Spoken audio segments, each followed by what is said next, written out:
Welcome to Creation in the 21st Century. I'm your host, Carl Ball, founder and director of the Creation Evidence Museum in Glen Rose, Texas. The title to today's program is Crunch the Numbers.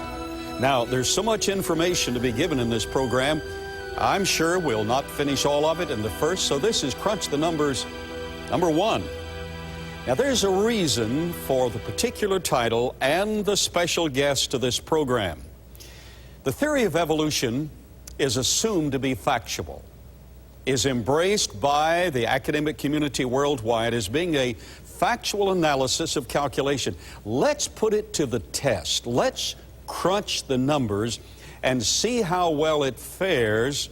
And as a special guest capable of doing this, I've invited Professor John Hefner, 38 years as a career mathematician, 35 of those as the professor of math at Kilgore High School, over 20 of those as the head of the math department. Simultaneous with the last 13 years, he has been and still is adjunct professor of math at Kilgore College, a man well qualified, a graduate of Texas A&M University and Stephen F. Austin University. I welcome my dear friend and colleague, Professor John Hefner. It is such a pleasure to have you back. Thank you. It's good to be here. I think you and one other guest have appeared more times as my guest on Creation in the 21st Century than anyone else. Perhaps. Well, that shows the respect that I have for you, that our museum has for you, and the response that the audience gives to you because you communicate. Well, I hope that's all true. You and I were discussing before the program that communication not only involves our having something to say, but having compassion for the person so that we're not trying to simply say what we want to say. We want to communicate that to him. That's right. We have no vested interest in these programs other than to just impart what we think we understand, and so that for the benefit of someone else. And we want to communicate this evidence. That's right. As you and I have discussed before, we have much in common. One of the things in common is that we began years ago with an embracement of evolutionary theory. And you felt that evolution was supported by data and embraced it to some degree. So did I. I was taught that it was factual. I embraced it at a point in my career. But then the facts didn't really stack up well. Well, and it's tough being an evolutionist these days because information continues to come in that confounds that 19th century theory. As we move forward in the 21st century reality, it's getting harder and harder, as I see it, to prop that theory up. And that's one reason the academic community has actually set laws and boundaries around which evolution can be criticized. It is not an open discussion in the classroom. Well, you would think America would be a bastion of free thinking and open ideas, but it's odd that this is the only theory of science that needs laws to protect it from competition. And we say it's time to just let the public know the truth. What's wrong with the truth? And that's what we're trying to communicate on the program. That's correct. So we want the audience in. We're here to communicate information. So the theory of evolution is essentially spelled out in the Tower of Time, published, of course, professionally and embraced by the evolutionary community. And it's the concept that about 4.5 billion years ago, the Earth was created naturalistically as a spin-off, a nebular hypothesis. And about 3.5 billion years ago, early life evolved in the form of bacteria. But, Professor, it's amazing, as we probably will get to later. Bacteria are incredibly complicated, and they must have other biological systems or once living systems for them to thrive on. Otherwise, they find their demise.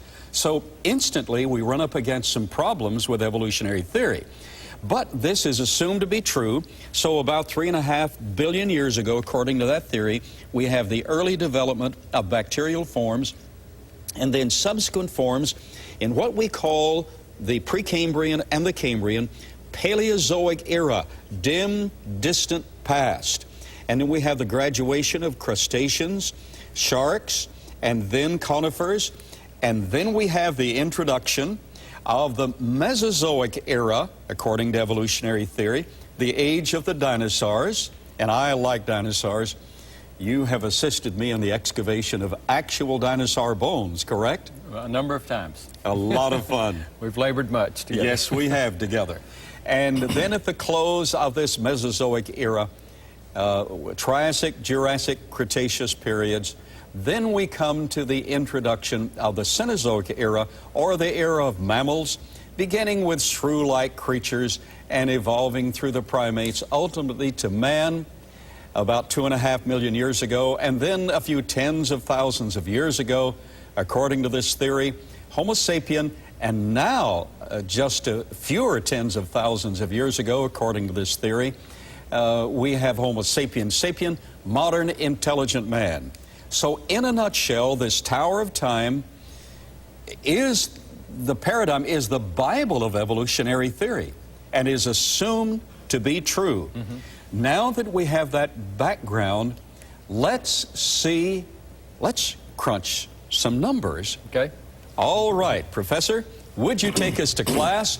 And I want this class to know you will not be bored with what you have to hear. Well, before we start with the first poster, it occurred to me a few years ago that there is an area that creationists and evolutionists can agree on, and that is what our current world population is, which is approximately 6.5 billion. I mean, it inches upward steadily.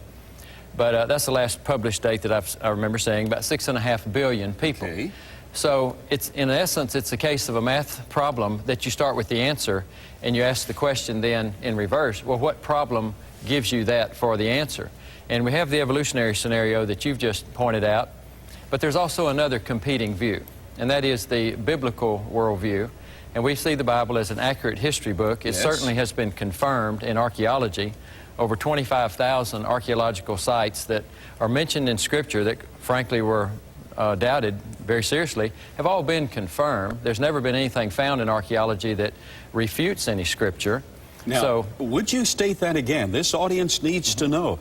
25,000. Now, while the Bible doesn't name each of those, it names them, and then points within that site have been verified. So 25,000 items or categories. Well, cities, waterways, aqueducts, various things like that that might be mentioned that were challenged, you know, by the skeptics and so on, but they have been confirmed, and there's not been a discovery that has refuted what Scripture says. So as time goes on, we gain more and more confidence just from the secular side that it is a reliable history book. Even those that may not accept what it says in the spiritual realm, they say, well, but it is accurate historically.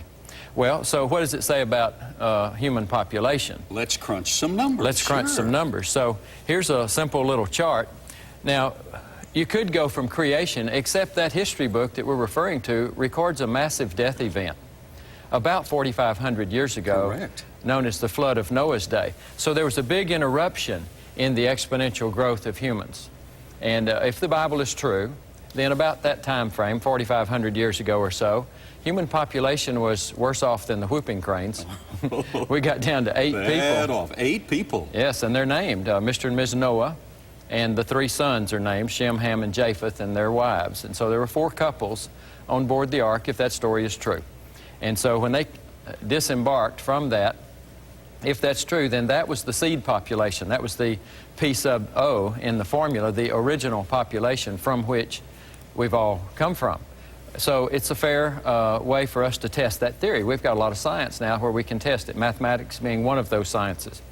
So coming from that point in our history, the way we believe it, 4,500 years since the flood, at the rate of about 2.5 children per family, would yield what we find today, and that is 6.5 billion people on the planet. Which is the population today. That's right. I heard you give a portion of this lecture before, and someone stated, boy, that 2.5 kids per family